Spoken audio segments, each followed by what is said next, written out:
Hi guys, it's me Teacher Gon. In our today's video, we will talk about the remainder theorem. So throughout this video, you will see that long division and synthetic division are linked with remainder theorem. The main purpose of the remainder theorem is to give us the direct answer when we are trying to get the remainder of a given division of polynomials. While in synthetic division or long division, you will go through the main process of doing it.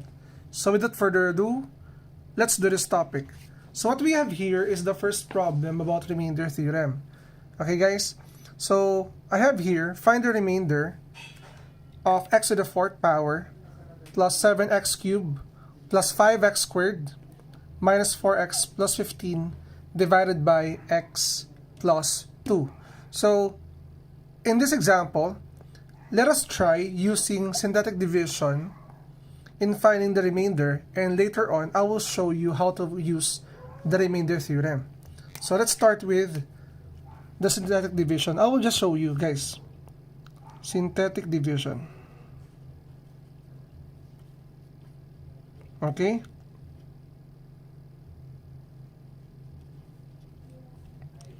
Now for synthetic division, what we need to do is to equate first this one into x plus 2 is equal to 0. And we will transpose this to the other side. It will become x is equal to negative 2. This is the number that we are going to use here. So we will put negative 2 here. Okay? Negative 2. And what will happen is that we will get the coefficients of the terms of this polynomial. So here, in the x to the fourth power, yung coefficient natin is 1. Here, the coefficient is 7. Here, the coefficient is 5. Here, the coefficient is negative 4. And the other coefficient or the constant is 15. Now, what we need to do is to perform this. Okay?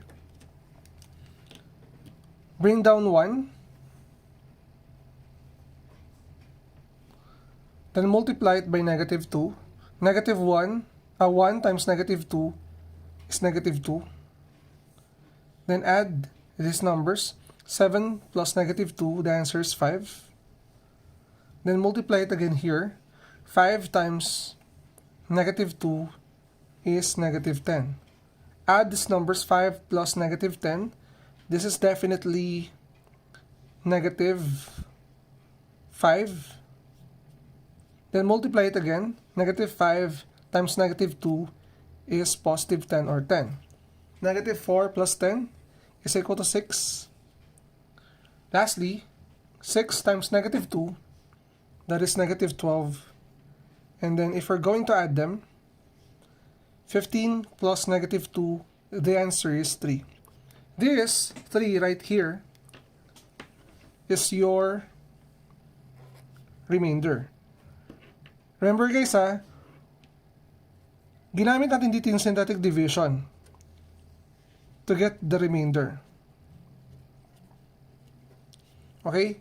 We use basically the synthetic division. So the question here, sir, how are we going to use the remainder theorem for us to easily find the remainder? So what will happen is that we will use this function p of x is equal to x to the fourth power plus 7x cubed plus 5x squared. Ito yung notation natin minus 4x plus 15. What will happen here is that we will plug in ito, diba? Meron tayong x plus 2. Diba? You have this one. You're getting your dividend in function notation. Ito naman, yung divisor, gawin mong x plus 2 is equal to 0. Transpose this to the other side, it will become x is equal to negative 2. This negative 2 will be the input here. It will replace the variable x. It will become p of negative 2. Then, after doing this, lahat ng variable x natin dito will be replaced by negative 2. So, it will become negative 2 Okay, I'm replacing the variable x. Negative 2 to the 4th power plus 7, then parenthesis ulit, negative 2 cube, okay, here, plus 5, negative 2 square, minus 4, times negative 2, plus 15. So all we need to do is to simplify this for us to get the remainder. The evaluated value of this is your remainder. So here, yung negative 4 yung negative 2 raised to the 4th power natin is definitely positive 8. Remember guys when you are raising a negative number into an exponent, remember kapag ito ay negative tapos ang inyong exponent is an even number, automatic the answer is positive. Okay? Next naman tayo dito. We have here plus 7. Ito naman. Negative 2 cube. Look at the exponent. This is an odd number, meaning the answer is negative. So, yung 2 cube natin is definitely 8. Sorry. There's an error here. Let me erase this one. So, this is an error. Negative 2 to the 4th power is positive 16. Sorry. Okay? Because we have negative 2 times negative 2 times negative 2 times negative 2. So this is positive 4. This is also positive 4, meaning this is 16. Okay? Here, plus 7 times negative to kasi your exponent is cube. Then 2 cube is 8.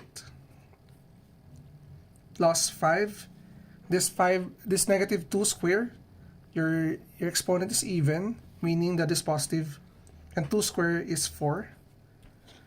Next, negative 4 times negative 2 is positive 8 plus 15. Now we need to simplify this too. We have 16 minus 56 plus 20 plus 8 plus 15. So what we need to do is to add all the positive integer first. 16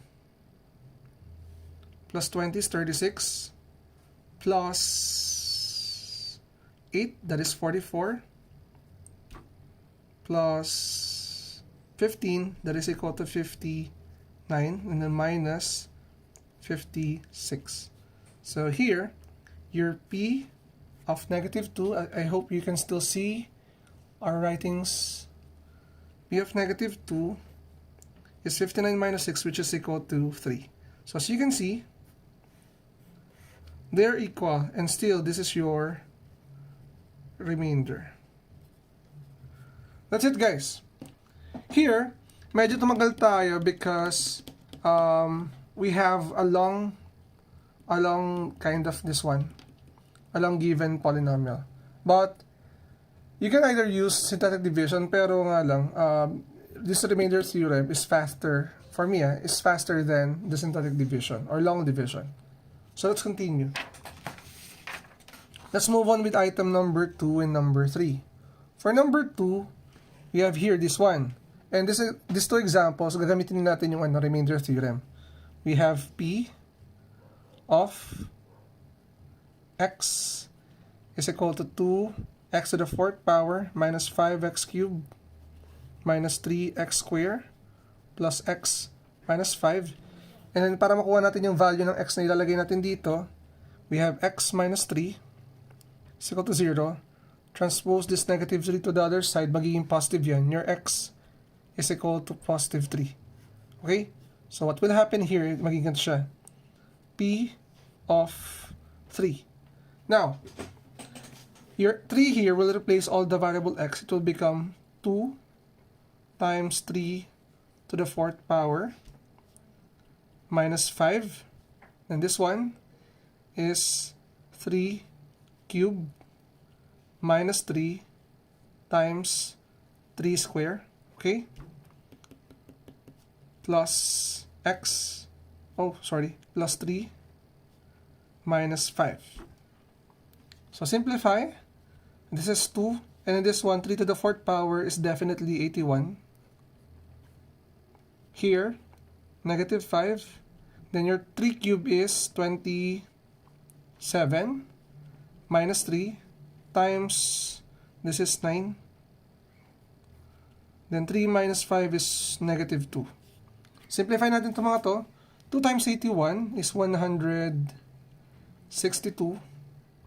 Then 5 times negative 27. Negative 5 times 27. 5 times 20 is 100. 5 times 7 is 35. So this is my negative 135. Okay. Next, negative 3 times 9 is negative 27 minus 2. So add natin tong mga to. Okay. Negative 35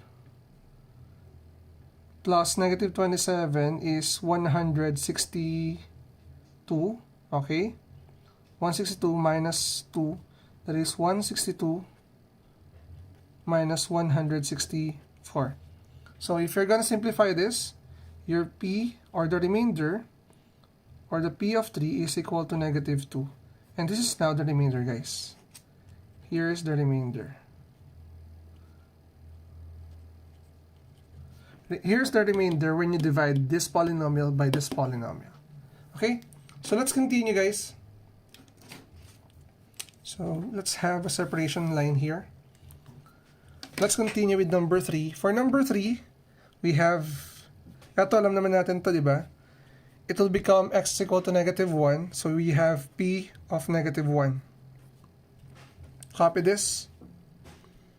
7 times your negative 1 will replace x. Negative 1 raised to 12 minus 2 times negative 1 ulit raised to the 3rd power plus 1. Remember what I have told you kanina about the sign if the exponent is even and odd. So try natin. This is 7, and then you have negative 1 raised to 12. That is definitely positive 1 only, because your exponent here is 12 or even. Here, we have negative 2. Your negative 1 raised to 3. This is an odd integer. So meaning this is negative 1 plus 1. Then simplify these numbers. 7 times 1 is 7. Negative 2 times negative 1 is plus 2. Then plus 1. Okay. So what will happen here is that we have P of negative 1 is equal to 7 plus 2 plus 1, that is equal to 10. And this is now the remainder. Remainder when you divide 7x squared minus 2x cubed plus 1 by x plus 1. So I hope guys learned something from this video on how to get the remainder in dividing polynomials. So if you're new to my channel, don't forget to like and subscribe at i-hit mo na rin yung bell button for you to be updated sa ating latest uploads. Again, it's me, Teacher Gon. Maraming salamat. Bye-bye!